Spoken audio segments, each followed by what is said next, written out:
Assalamualaikum warahmatullahi wabarakatuh.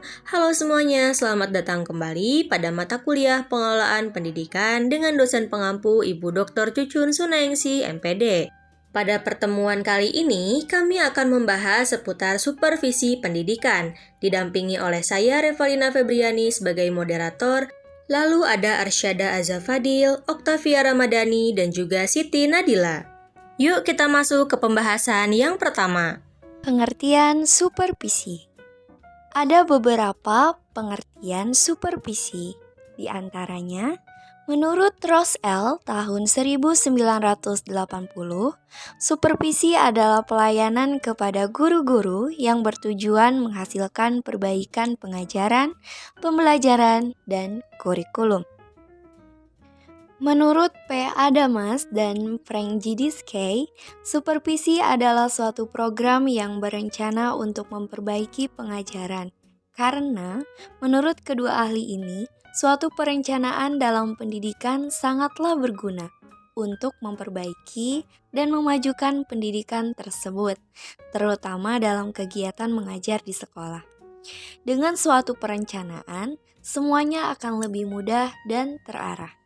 Maka, dapat kami simpulkan bahwa supervisi pendidikan adalah sebuah kegiatan yang berisi tahapan, proses pengawasan yang dilakukan oleh kepala sekolah atau pengawas sekolah terhadap jalannya kegiatan pembelajaran dan manajemen sekolah untuk meningkatkan kualitas pendidikan yang berlangsung, sekaligus memberikan sebuah pembinaan ke arah perbaikan situasi pendidikan agar bisa melakukan peningkatan mutu pendidikan.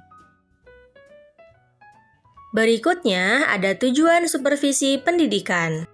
Tujuan supervisi. Pertama, tujuan supervisi menurut Ahmed Tembun tahun 2007 ialah sebagai berikut. Yang pertama, membina guru untuk lebih memahami tujuan pendidikan. Supervisi bertujuan membimbing guru agar lebih memahami apa yang ingin dicapai dalam proses pendidikan. Yang kedua, melatih kesanggupan guru untuk mempersiapkan peserta didiknya menjadi anggota masyarakat yang efektif. Tujuannya adalah membantu guru mengajar sehingga siswa bisa menjadi anggota masyarakat yang baik dan berguna. Yang ketiga, membantu guru untuk mengadakan diagnosis.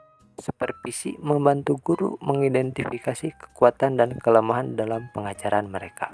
Yang keempat, meningkatkan kesadaran terhadap tata kerja demokratis. Supervisi juga bertujuan meningkatkan pemahaman tentang cara kerja demokrasi di sekolah. Yang kelima, memperbesar ambisi guru untuk meningkatkan mutu kerjanya secara maksimal. Tujuannya adalah mendorong guru untuk selalu berusaha meningkatkan kualitas pengajaran mereka. Yang keenam, membantu mempopulerkan sekolah ke masyarakat. Supervisi dapat membantu sekolah menjadi lebih dikenal dan diakui oleh masyarakat. Yang ketujuh, membantu guru untuk lebih dapat memanfaatkan pengalamannya sendiri. Supervisi membantu guru menggunakan pengalaman mereka untuk pengajaran yang lebih baik. Yang kedelapan, mengembangkan persatuan antar guru.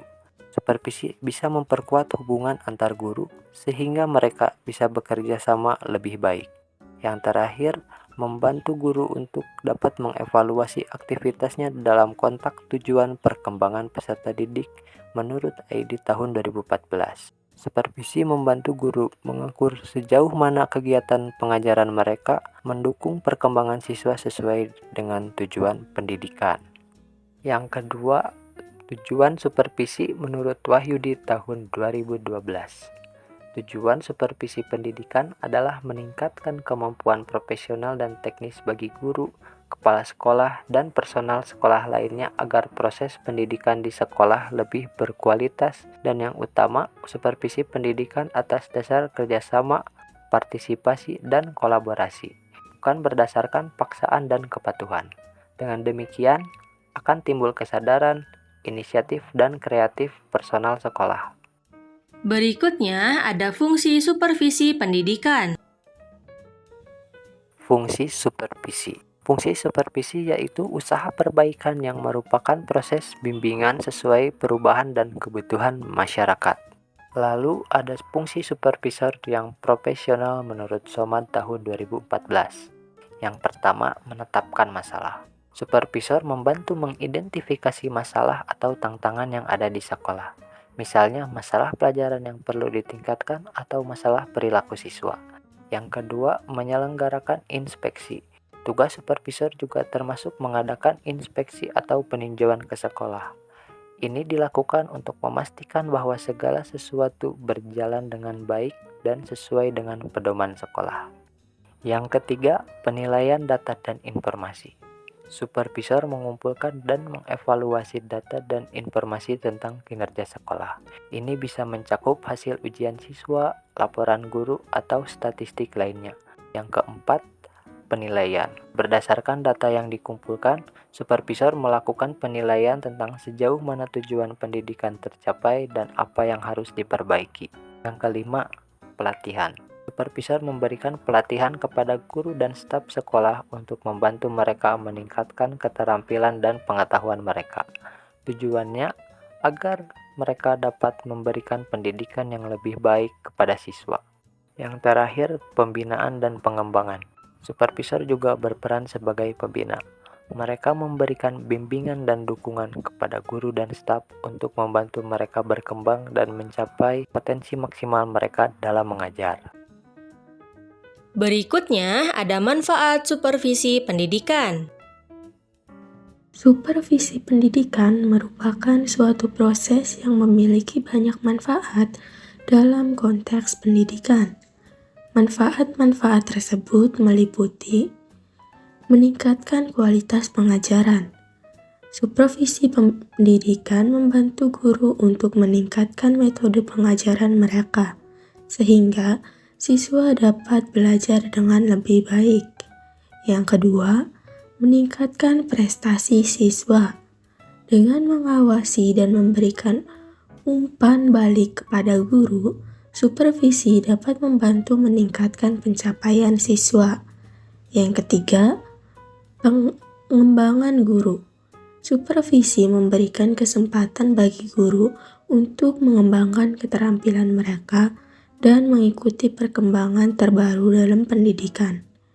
Yang keempat, kepatuhan terhadap kurikulum. Supervisi membantu memastikan bahwa guru mengikuti kurikulum yang telah ditetapkan oleh lembaga pendidikan. Selanjutnya, hubungan kerja yang baik. Proses supervisi yang konstruktif dapat membantu membangun hubungan kerja yang baik antara administrator dan guru. Selanjutnya, evaluasi kinerja. Supervisi digunakan sebagai alat untuk mengevaluasi kinerja guru dan memberikan masukan untuk perbaikan. Selanjutnya, kepemimpinan sekolah. Proses supervisi dapat membantu kepala sekolah dalam mengembangkan kepemimpinan yang efektif dalam menjalankan sekolah. Yang terakhir, meningkatkan kualitas keseluruhan sekolah. Dengan mengintegrasikan berbagai manfaat di atas, supervisi pendidikan dapat berkontribusi pada peningkatan kualitas keseluruhan sekolah. Nah, setelah memahami pengertian, tujuan, fungsi, dan manfaat dari supervisi pendidikan, yuk kita lanjutkan ke instrumen supervisi. Instrumen supervisi pendidikan adalah alat atau pedoman yang digunakan oleh supervisor atau pengawas dalam melakukan pengawasan terhadap kegiatan pendidikan di sebuah institusi. Tujuan dari instrumen ini adalah untuk memastikan bahwa proses pembelajaran, pengajaran, dan manajemen akademik berjalan dengan baik, sesuai dengan standar yang telah ditetapkan. Menggunakan instrumen yang tepat dapat membantu pelaksanaan supervisi akademik menjadi lebih efektif dan efisien, dan akan menghasilkan pembelajaran yang lebih baik bagi peserta didik. Yang pertama ada pedoman observasi.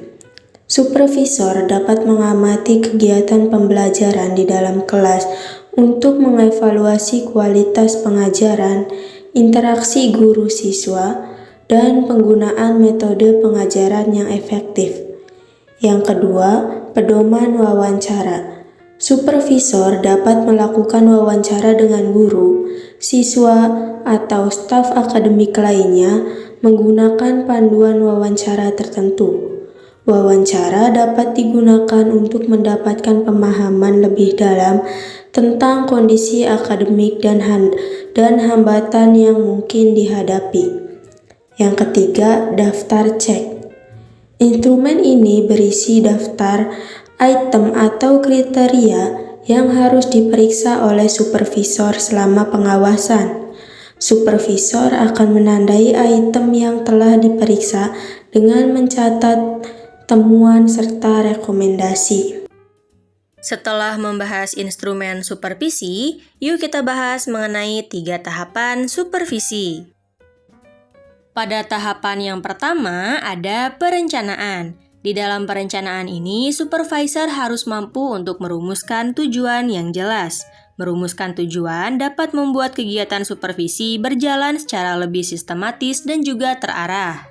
Selain itu, supervisor harus bisa menetapkan jadwal karena kegiatan supervisi ini adalah sebuah kegiatan yang penting sehingga tidak boleh dilaksanakan secara mendadak. Berikutnya, memilih pendekatan, teknik, dan model yang tepat, dan yang pasti memilih instrumen yang tepat sesuai dengan supervisi yang akan dilaksanakan.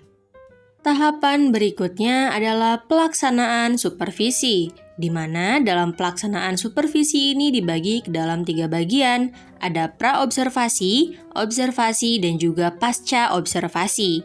Dalam kegiatan pra-observasi yang dilakukan adalah komunikasi, baik antara supervisor maupun guru. Berikutnya ada diskusi dan kesepakatan, dan yang terakhir ada cek kesiapan guru.